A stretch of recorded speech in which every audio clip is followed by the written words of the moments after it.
The Cameradactyl Brancopan assembly video.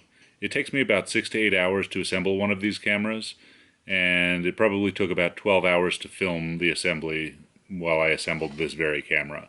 I cut it down to about 50 minutes for your convenience. I highly recommend that once you've printed out all of your files, you watch the video through once and then watch along again, pausing between each step to do the step on your camera. Okay, I'm not going to waste any more of your time. Let's get started.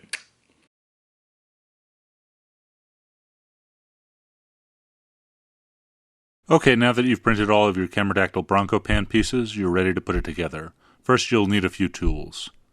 You'll need a microcutters or diagonal cutters, a small needle file, a sharp chisel with not too wide a blade, an exacto or craft knife, a sharp knife with a point and a thick tang that you can use to pry out supports. You'll also need a M2.5 Allen key, but I much prefer an electric screwdriver with an M2.5 hex bit. It'll make this job much easier. You'll also need a bit of craft foam or something springy, a bit of tape, or even a piece of a kitchen sponge will do. We'll get to that later. You'll need a ground acrylic focusing screen to calibrate the flange distance, but if you don't have one of those, a piece of wax paper or scotch tape will do in a pinch. A laser cut frame counter dial or a PDF printout of the sticker if you don't have one. In a pinch, you can mark frame numbers directly on the frame counter with a Sharpie marker. A few drops of cyanoacrylate glue, also called super glue sometimes or crazy glue, depending upon where you live. You'll need an assortment of hex screws. I'll leave a list of the exact screws you will need in the description. Every screw in the camera is an M3 hex cap screw that takes an M2.5 Allen key or driver. Also, some white lithium grease or other bearing grease will make the camera run smoothly. Now let's get going. The first thing we're going to do is trim off all of the support from all of the pieces. We'll do fine trimming and sanding eventually as we fit all of the pieces together, but first it's helpful to use your knife, exacto, maybe the chisel, and diagonal cutters to remove all of the large and obvious pieces of support from all pieces of the camera. This can take about an hour, so I'm going to fast forward through most of it. Sometimes there's a small lip or flare around the bottom of a part as it is printed on the print bed. As you're going through trimming all of the support material, now is a good time to trim off any extra lip left on your part from where it was attached to the print bed. I like to do this carefully with an exacto knife. Don't worry about doing a perfect job. We will get to anything that needs fine tolerances with a file and some sandpaper later when we fit all of the parts together. Rough areas that contact support pieces, you can scrape with the edge of your chisel to get a nice flat surface.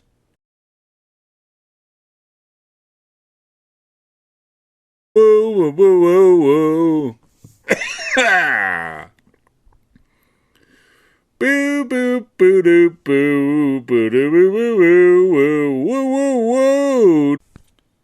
This is the part of my video where I get to sing a song about trimming camera parts because I didn't download any music to put under this video. But you're gonna have a good time. But don't stab yourself in the fingers with your knife or your chisel or your exacto or even the diagonal cutters. They can all eat your fingers up. It would be bad, and your fingers you can't 3D print more of like camera parts. So please be careful now. Yeah. Oh boy, I could probably take some singing lessons. I promise I won't sing anymore in this video. I will keep it straight to the facts. Now that we've trimmed and removed all the support material for each of the pieces, we're going to start assembling and test fitting the camera. Patience is key here. We're going to assemble and disassemble every mechanism over and over, checking and adjusting tolerances. I'm again going to fast forward through hours of me working. I suggest that you watch the entire video first, of course, but when you're ready to follow along, watch a step, pause the video, do that step on your camera, and then watch the next step of the video. We'll start with the 3 top plates. First, let's try and fit each of the top plates into the top right of the camera body. One of my plates was a little more snug than I wanted it to be, so I gave it a bit of a sand on both ends so it fit nicely.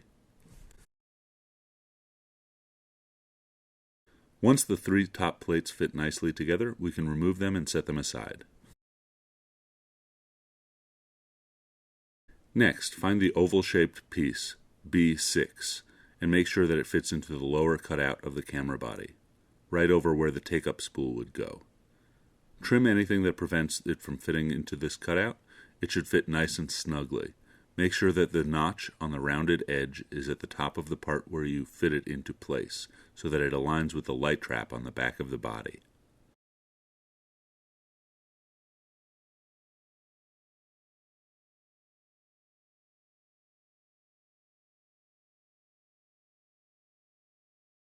Next, we're going to check all of the circular holes in the body for concentricity and smoothnicity.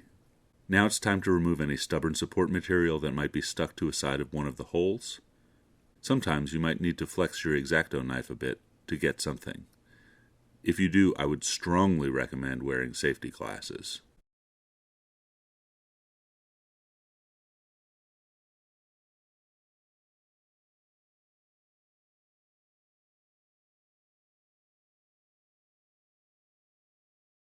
Once you've removed any stubborn support and got your holes nice and round, I have a little trick to sand the inside of holes.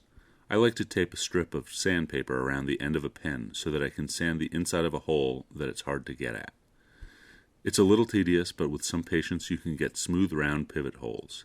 In the past, I've used a cordless drill to chuck my pen and quickly sand these holes. You can do that too, but be careful not to make the pivot go out of round. Some patience and hand sanding works perfectly well.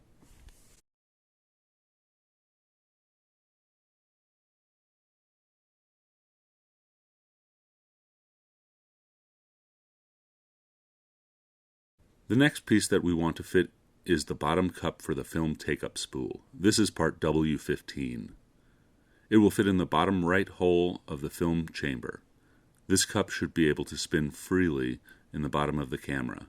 Mine did not, so I gave it a rough sand first for tolerance and then a fine sand for smoothness.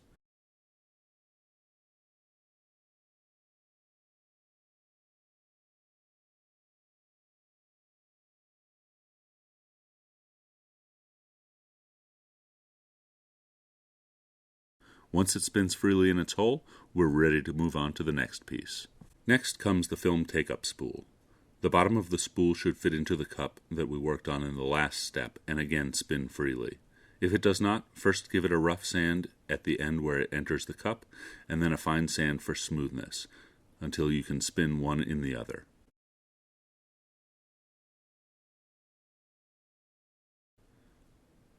Once you have these two pieces spinning freely, try mounting them in the camera body and make sure that you can spin them freely in the camera body.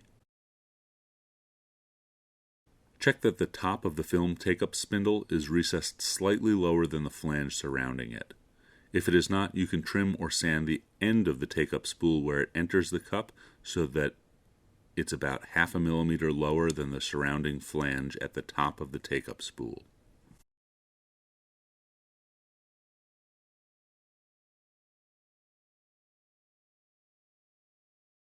Once you have the spindle cup moving smoothly, we're going to reinstall the D-shaped plate, again with the light baffle ridge on top to line up with the light baffle on the back of the camera. Once this is together, double check that the spindle can move smoothly. The next piece is W11, the lower wind gear. Make sure that all of the support is trimmed so that it can plug into the film take-up spool firmly, and then check that the whole assembly can rotate smoothly. If it doesn't, just as before, sand and smooth the mating surfaces until the take-up spool turns freely in the camera body.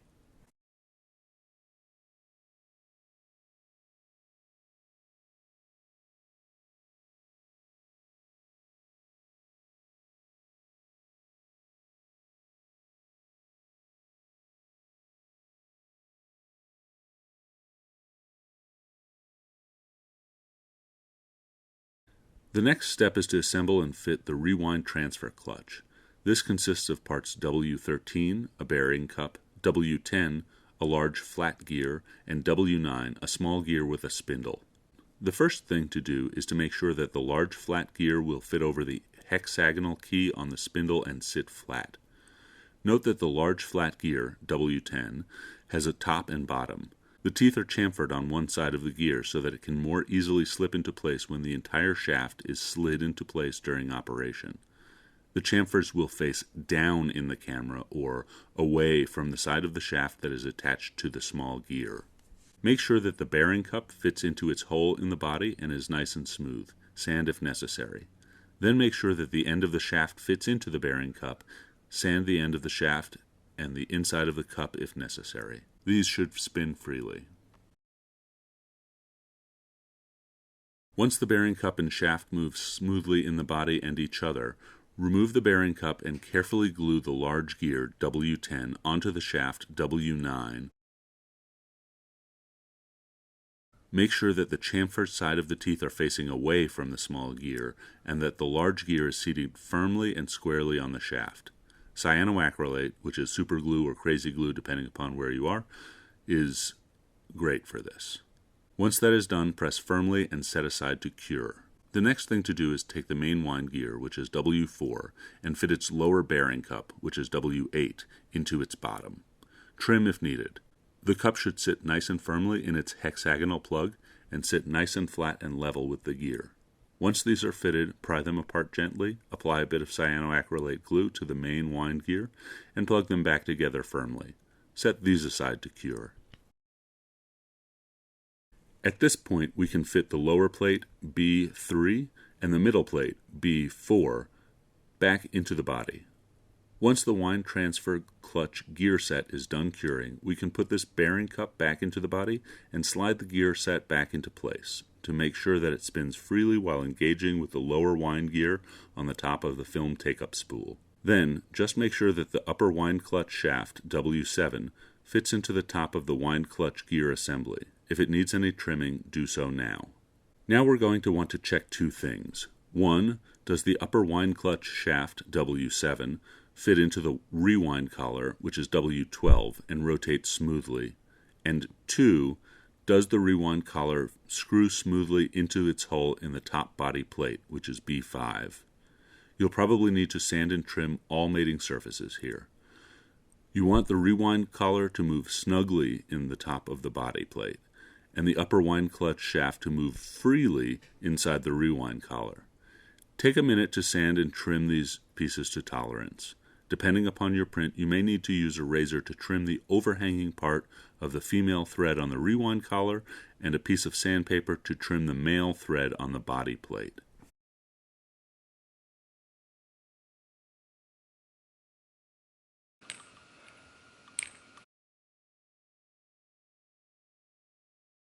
The next thing we want to do is check the main wind gear that we glued the bearing cup to the bottom. We want to check that the bearing cup slips over the lower wind gear and moves smoothly. Then we're going to want to make sure that the main wind gear fits through the rear right hole of the top plate. Sand and trim the hole and round part of the shaft until they fit and rotate smoothly. You may want to use a bit of masking tape on the hexagonal keyed part of the shaft of the main wind gear so that you don't accidentally round the keyed part while sanding the shaft. Now we can check that the main wind gear moves smoothly when installed in the top plate of the camera body. The next thing we're going to do is make sure that we can fit the two ratchet rotors over the large keyway on the main ratchet gear shaft. They should be able to slide up and down in the keyed shaft freely, but not rotate on the shaft. You may have to trim the inside of the rotors and the shaft itself slightly. Do this little by little so that you can stop as soon as the rotors slide up and down on the shaft freely, but before the rotators will wiggle on the shaft.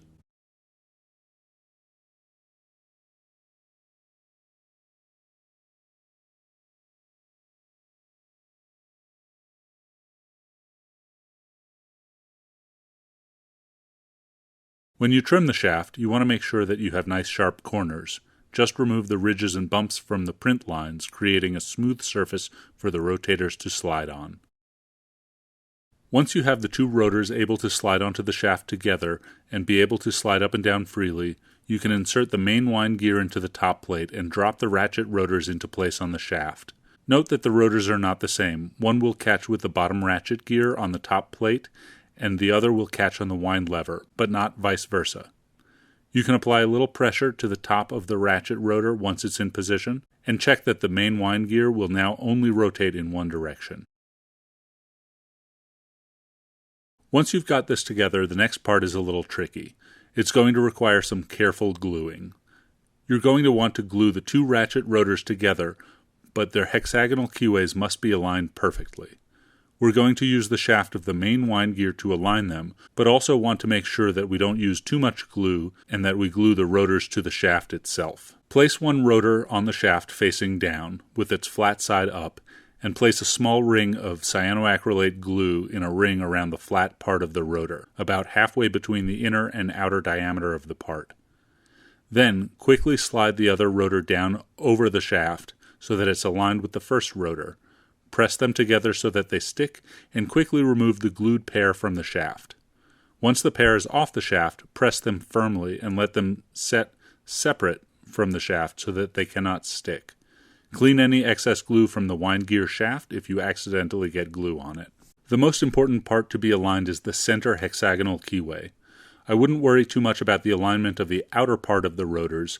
We will trim them and sand that part later, once the glue is cured. Now that the rotors are glued together, we can use a needle file to clean the teeth and remove any stringing and to smooth the face of the gear teeth. This is not something you want to overdo, but just a bit of filing will get you some nice, clean, sharp teeth. Then sand the outer edge of the rotor, just so it can rotate nice and smoothly inside the cup-shaped depression on the top plate where it will sit in the camera. Once you're done with that, mount the rotor and the main wind gear in the top plate of the camera body. The rotor has a top and bottom, and the teeth will only catch in one direction. Make sure to assemble it in the correct orientation so that the gear teeth will catch each other. Once these pieces are together, double-check that with a slight downward force on the rotor, the main wind gear will only move in one direction. The next thing we're going to do is install and assemble the wind lever. Use the toothed half of the wind lever to check again that you can ratchet the main wind gear by pressing down a bit and turning on top of the wind gear shaft and the ratchet rotors. Next, use two M3 by 8mm hex screws to screw the upper and lower halves of the wind lever together. You can use some super glue in this joint if you like, but it's unnecessary and makes alignment likely to fail. I don't glue the ones I assemble. You can screw these together with an M2.5 Allen key, but I prefer to use an electric screwdriver with a hex bit. It'll make this whole process go much more smoothly. You want to get the two halves together firmly, but don't over-tighten, as you can easily strip out the holes in the plastic. Make sure that the wind lever cap fits the top of the main wind gear shaft. Sand or trim if necessary. Now make sure that the cap fits into the top of the wind lever and can rotate smoothly. Trim or sand both pieces as necessary.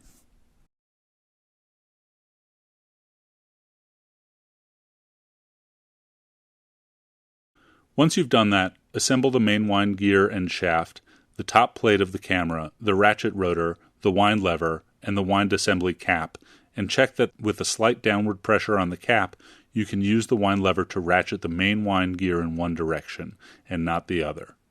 This mechanism will move smoother when we eventually screw this mechanism together and adjust the tension on the ratchet clutch assembly. Now you should be able to insert the wind transfer clutch assembly into the body and the top plate with the ratchet assembly in place. Screw in the rewind collar and plug in the ratchet rewind clutch shaft, and check that with the rewind collar screwed all the way into the body that the wind lever will rotate the wind clutch assembly, which in turn will rotate the take-up spool in the body. I put a piece of tape on the take-up spool just to make it a little easier to see it turn on the video. Now we're going to disassemble this mechanism again and set the wind assembly pieces aside. We can leave the take-up spool, the lower wind gear, the D-shaped plate, and the lower and middle body plates in place for these next steps.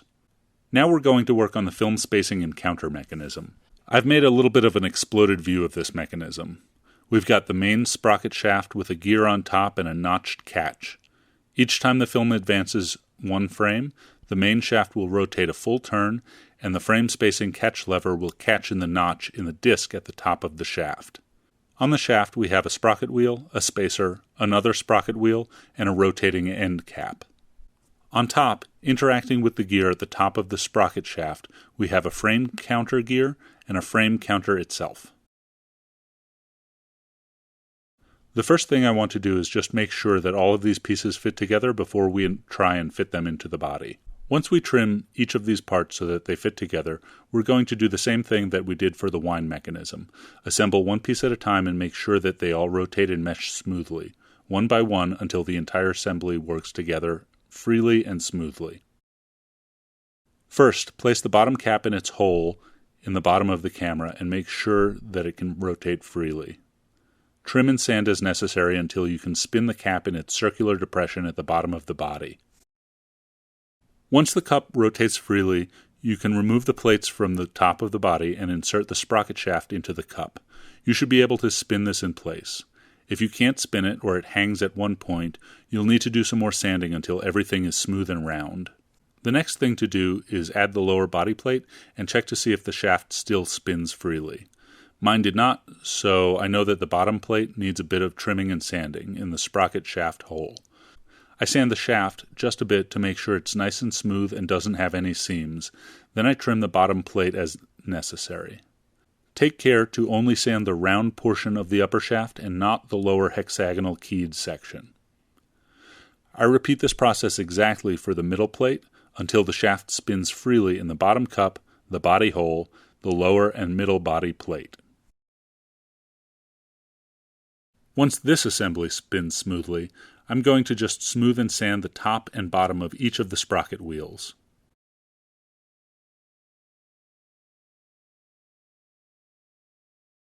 Add the lower sprocket wheel to the assembly and make sure you can spin it. If you can't, you'll need to figure out what's binding here and sand and trim until you can spin the assembly.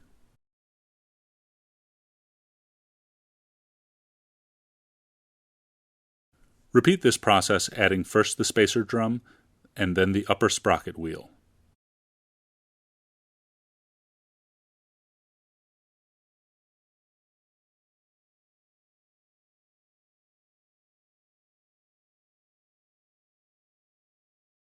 Now that you've got the whole shaft assembly moving nice and smoothly, we can move on to the frame counter wheel.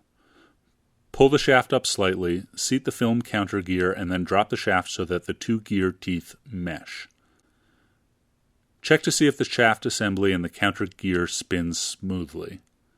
They will probably not on the first try. The counter gear is the most likely part of the whole camera to bind and will probably need some smoothing and trimming. Start by trimming any flashing on the gear that might have formed as a lip when it is printed on the print bed surface. Then, if the two gears still don't move smoothly, use your needle file to smooth all of the gear teeth individually and a piece of sandpaper to smooth the outer circumferences of the teeth. This is not complicated, but will take a while to do properly. Some patience will pay off bigly here. I trimmed and sanded and test fit these parts about 10 times on this camera before I got both gears to spin freely.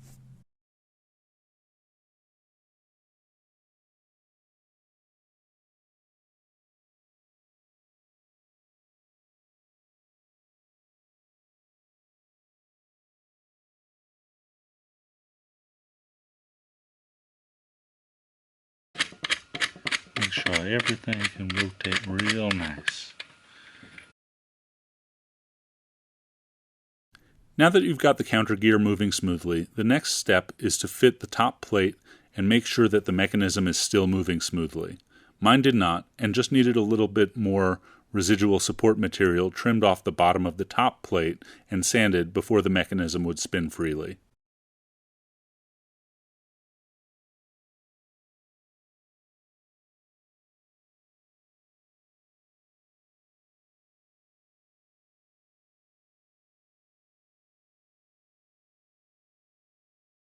Once that works, pop in the film counter dial into the hexagonal plug on the film counter gear and make sure that the mechanism still moves freely.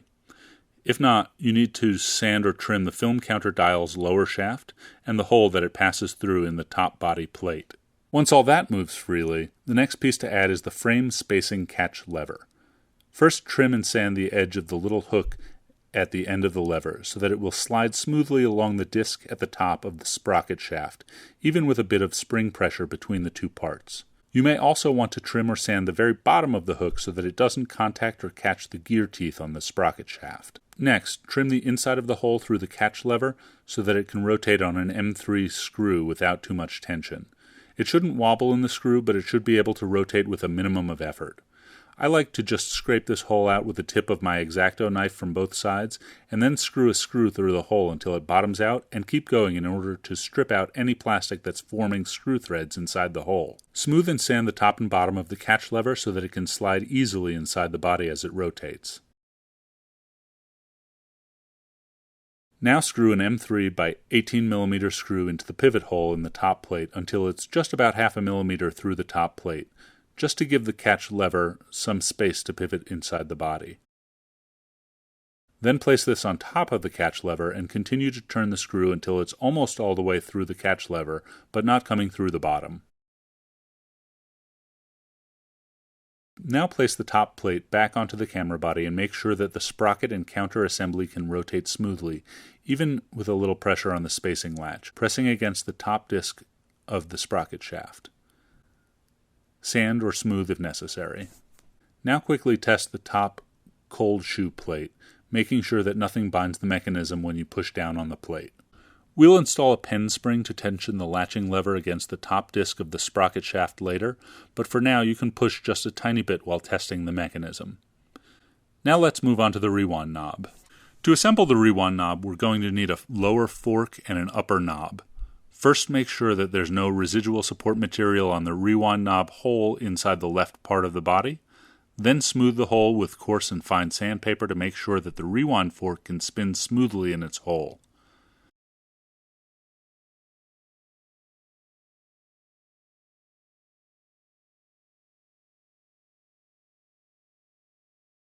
Make sure that the fork itself has no residual support material, and sand as needed.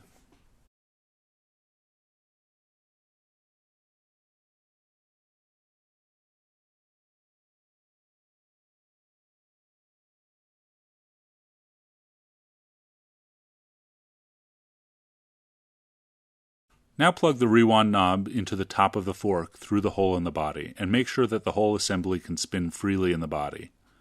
When that's done, set it aside. The next part we're going to test fit and trim is the door. First thing we want to do is slide the door hinges together and make sure that you can see light through all of the holes in the body and door hinges.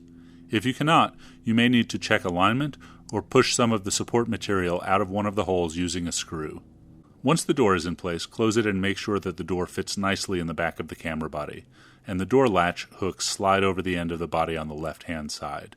If the door won't fit into its slot in the body, you may need to sand or trim the top or bottom of the door. In this camera, when the door was closed, I noticed that the hinges had shifted just a hair out of alignment. To remedy this, I sanded the inside of the door latch hooks just a bit so that they wouldn't pull the hinge out of alignment when the door was closed. If you sand the inside of the hooks, I would suggest using a needle file, and be careful not to mar the light seal on the inside of the door. Also, you can smooth some of the layer lines and ridges on the hooks so that the camera door will open and close smoothly.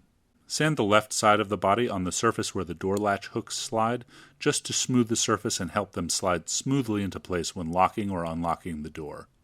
Now you can put 2 screws in the top and bottom of the door hinge. We're going to remove these so it doesn't really matter which one you use at this point. We're just using them to check the fit of the door and make a final check that everything opens and closes smoothly.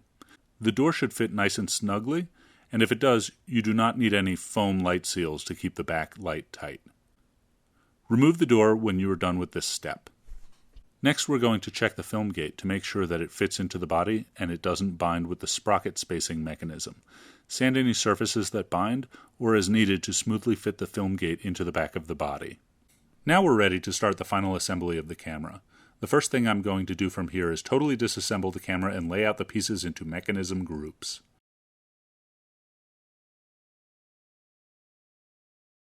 Here are all the pieces. Everything is trimmed and adjusted, and we're going to put them together. We've got the door, the little spring cup for the door latch mechanism, the door latch cover, the door latch itself, and the pressure plate. We've got the rewind knob and the lower rewind fork. Then we've got the bottom spindle cup for the film take-up spool, the film take-up spool itself, the D-shaped spacer plate, the lower wind gear, the wind clutch and transfer mechanism, the rewind collar and shaft, the entire wind and ratchet mechanism. I forgot the little bearing cup for the transfer gear set in the body, but you should pull this out too.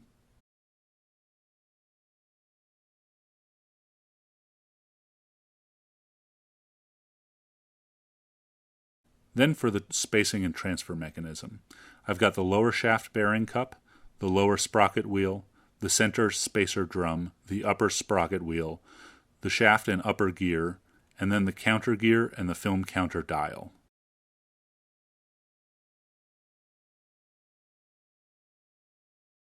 Here's the film gate. I've also got the grip and mounting rings, which we will add towards the end. I like to use some white lithium grease. This is just standard cheap car bearing grease. Just about any thick grease will do, or even no grease at all, but it will make the camera much smoother if you do use it in the final assembly. Let's get started with the assembly. The first piece I'm going to add is the lower bearing cup in the body, in the film take-up mechanism. I don't want to get any grease in the film chamber, so I'm going to try and keep any part of the camera that film might contact in use clean while assembling, and be careful to wipe off any excess grease if I get it where I don't want it to go. Next, I'm going to grease the very bottom of the film take-up spool and insert it into the bearing cup. Then insert the D-shaped spacer with the light seal groove aligned with the back to fit the camera. Grease the lower wind gear on the sides and plug it into place through the D-shaped spacer and into the take-up spool. Make sure one last time that this assembly moves smoothly before we start screwing things together. Use a 25mm M3 hex screw to secure the lower wind gear to the take-up spool. Stick a knife or a flathead screwdriver into the take-up spool slot so that the mechanism can't turn freely as you screw it together. Make sure that the head of the screw is flush or a little lower than the upper lip of the lower wind gear. Now you can remove the knife or screwdriver that's jamming the take-up spool and use the electric screwdriver to test that the assembled pieces of the mechanism are moving smoothly. The next thing I'm going to install is the bearing cup at the bottom of the transfer gear mechanism and add a bit of grease and plug it in. Next comes the lower body plate and then the middle body plate. Now we want to grease the bottom of the transfer gear mechanism where it will fit into its bearing cup and drop it into place. Check to see that the gears mesh smoothly. You can use an electric screwdriver for this again. Next, the film counter sprocket goes into place with a bit of grease on its pivot. Install the lower bearing cup for the sprocket shaft. This will be greased too. Just put grease on the bottom so that you keep it away from the film. Then add the two sprocket wheels and spacer to the assembly. These parts do not get greased as they are too close to the film itself. Now I'd like to just add a bit of grease to the neck of the shaft where it passes through the body plates and to the surface on the middle plate where the sprocket shaft gear teeth will slide. Add the shaft to the assembly and check again that everything moves smoothly.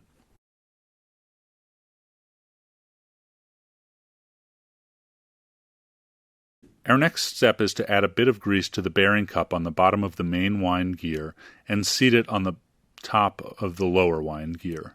You can also grease the face of this gear so that it can slide smoothly against any of the plates that it comes in contact with. Make sure that it moves smoothly when installed. Now the top plate. Add some grease to the top wind gear shaft and the top of the sprocket shaft and counter gear, as well as some of the teeth between the counter and spacing gears. Now we can drop the top plate down onto the body. Make sure that the frame spacing latch lever is in the unlocked position before you seat the top plate. This might take a bit of wiggling to get everything to line up and all the gears to seat themselves correctly. Add the rewind collar and screw it down all the way. Once that's seated, we're going to use a 30mm hex screw to connect the wind transfer shaft to the wind transfer gear set. Again, we're going to use a flathead screwdriver or knife to lock the take-up spool from moving while we screw these together. The next thing we're going to do is add the film counter dial. We're going to use a 25mm hex screw to screw the counter dial to the counter gear. Firmly seat the dial into the gear, hold or jam the sprocket shaft in place, and screw the counter together. Now we're going to grease the center ratchet clutch and seat it on the upper wind gear shaft in the cup on the top plate. Make sure that it's right side up so that the gear teeth mesh correctly. Next, add a bit of grease to the ratchet on the bottom of the wind lever and seat that above the ratchet clutch on the upper wind gear shaft. Add some grease to the wind cap where the wind lever rotates around it. Use a 20mm M3 hex screw to secure these pieces together. Tighten the cap until you can hear audible clicks when moving the advance lever in both directions. If you make it too loose, the ratchet mechanism will slip in operation. If you make it too tight, the ratchet will be very hard to move or will bind. You can always adjust this screw tension later with an Allen key without any disassembly required. Now we can bolt down the top plate. Here's a diagram of the top plate and what length screws you're going to need in each one of the holes. The plate should be seated firmly on the body. Make sure that all of the mechanisms move smoothly after installing each bolt. Over-tightening a screw can cause the top plate to flex and a mechanism to bind.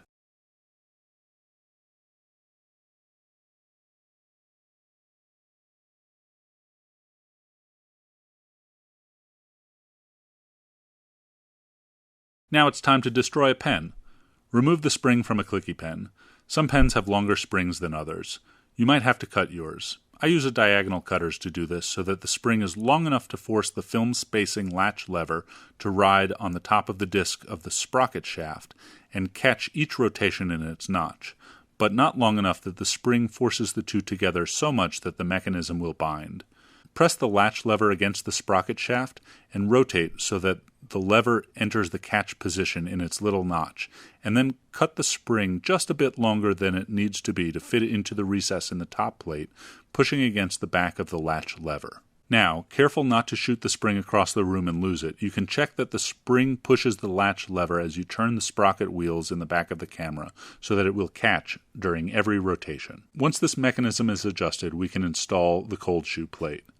Use 3 20mm hex screws to install the cold shoe plate, and again make sure that the film counter and spacing mechanisms are moving smoothly and not binding on the base of the plate. Now we can screw in the film gate using 4 16mm hex screws.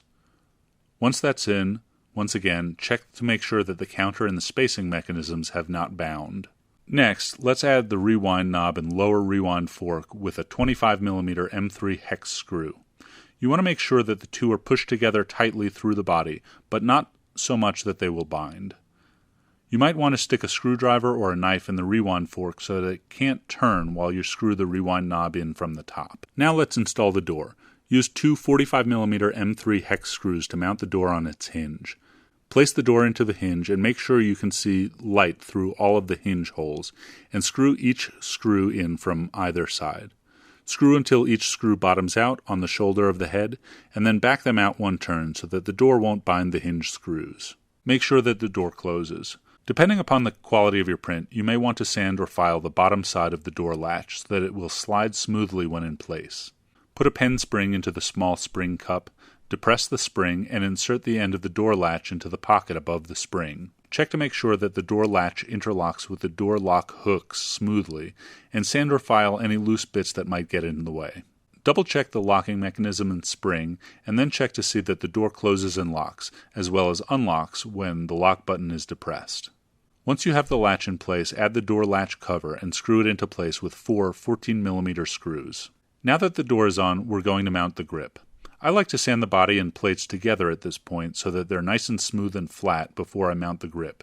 A quick sand should do. For the grip, we need 2 12mm screws for the front holes and 3 10mm screws for the side holes. Now we have just about everything but the lens mount assembled. The first thing we're going to do is trim the edges around the lens mount. You want to trim any overhanging lip that was caused by the face being printed flat to the print bed, both on the center of the lens mount and the lens mount tabs. Do not change the depth of the 3 tab cutouts at the outer edge of the mount yet. We will trim these later as we adjust infinity focus distance on the camera. You can use a chisel to widen the area of these tab mounts as needed in order to fit your lens into them. Start with an exacto knife and cut off any flashing.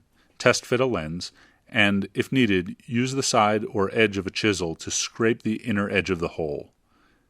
You can also use sandpaper to do this, until your lens will sit nice and flat and flush in the depressions.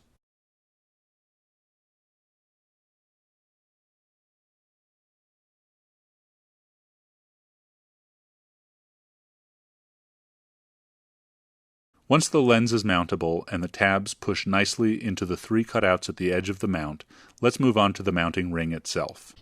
I like to create a small ramp on the locking tabs on the bottom of the lens mount ring so that they'll slip over the shoulder of the mounting tabs on the lens.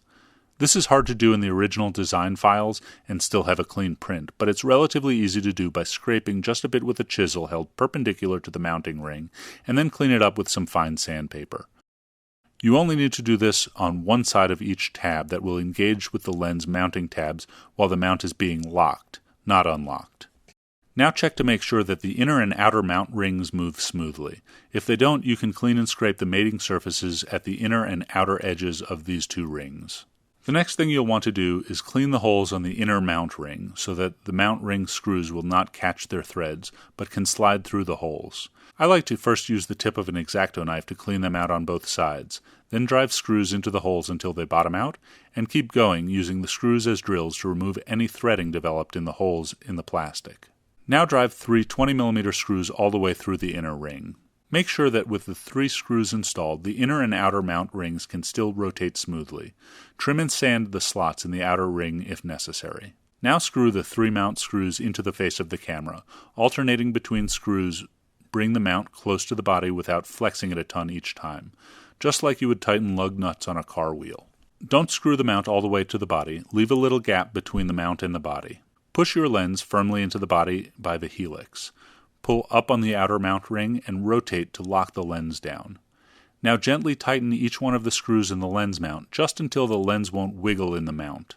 You want the lens to be firmly seated when locked in place, but you don't want to tighten the screws so much that you can't unmount or mount the lens. The lens tabs are meant to stick out slightly from the body so that the mount ring pushes the lens firmly into its flange. The lens mount may not sit completely flat against the body for this reason, and that's okay, just so long as the lens is held firmly in place and cannot wiggle when locked in by the mount. Double check that you can now mount and unmount the lens on the body. You can now add a viewfinder. There are files included in the file set for viewfinders for all available Mamiya Press lenses. By now it should be a cinch for you to print one and fit it into either of the cold shoes. You may need to sand the foot of the finder just a bit. I recommend sanding it just a little bit more than necessary and using a piece of gaffer's tape on the bottom of the foot just to add a bit of tension when you install the finder so it won't slip out while you're using the camera. Now we're going to add the pressure plate to the film door. I like to use a piece of thin craft foam to press the pressure plate against the film. If you don't have craft foam, loops of tape or a piece of kitchen sponge or even some soft cardboard will do. Anything that has some give that you can cut to size and tape or glue between the pressure plate and the film door. I'm using 1.5mm thick self-adhesive craft foam. Cut a rectangle, stick it to the back of the pressure plate. The front of the pressure plate should have been printed on the printer bed and will have a smooth glass-like finish. It will also have curved short sides that curve away from the film to prevent film scratching. Check to make sure that with the plate installed, that it sits just above the plane of the film door surrounding it. This foam that I was using was a little dead, and so I added a tape loop both to stick the plate to the film door and also to shim it out just a hair from the face of the door around it, just enough to gently push the film flat against the film gate. If you have a film counter dial, now's the time to install it.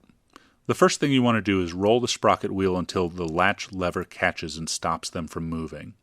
This way we know that the film counter dial is stopped at a full frame position. Sand the bottom of the acrylic frame counter dial lightly so that the glue will adhere to it nicely. Now place a bit of cyanoacrylate glue in a ring around the film counter. Make sure to align any one of the frame numbers with the triangular frame number indicator bump on the top plate and press the dial down. Let it cure for a few minutes and then you can peel off any protective plastic from the face of the dial. Next we're going to calibrate the infinity flange distance on the camera.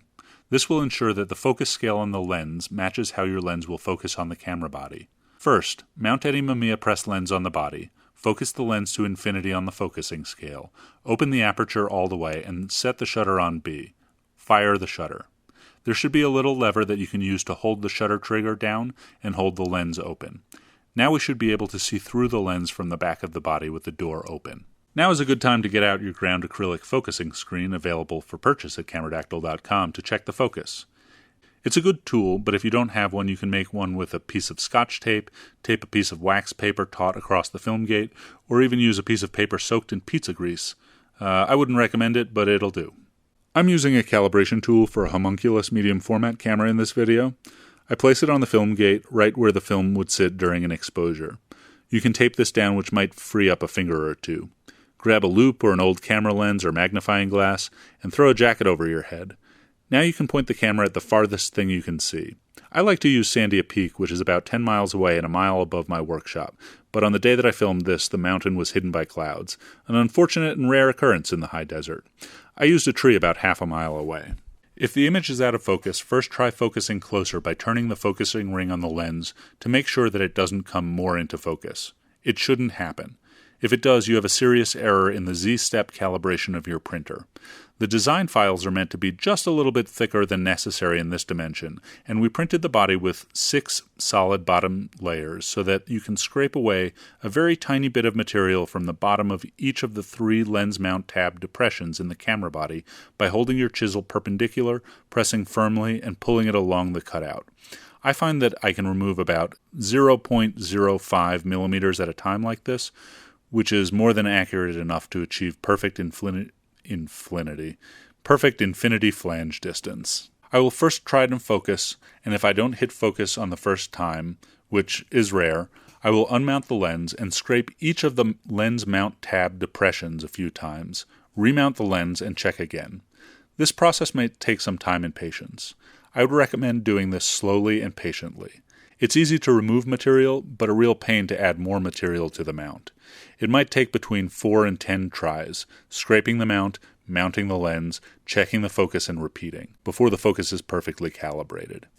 You can melt new material into the mount if you go too far, using a soldering iron and a piece of filament, although you'll never be able to use that tip again to wick solder.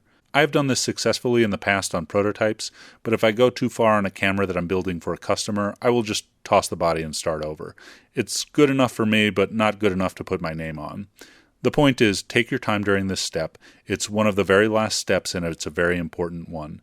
It's also very easy to do so long as you're patient and take your time and scrape little by little.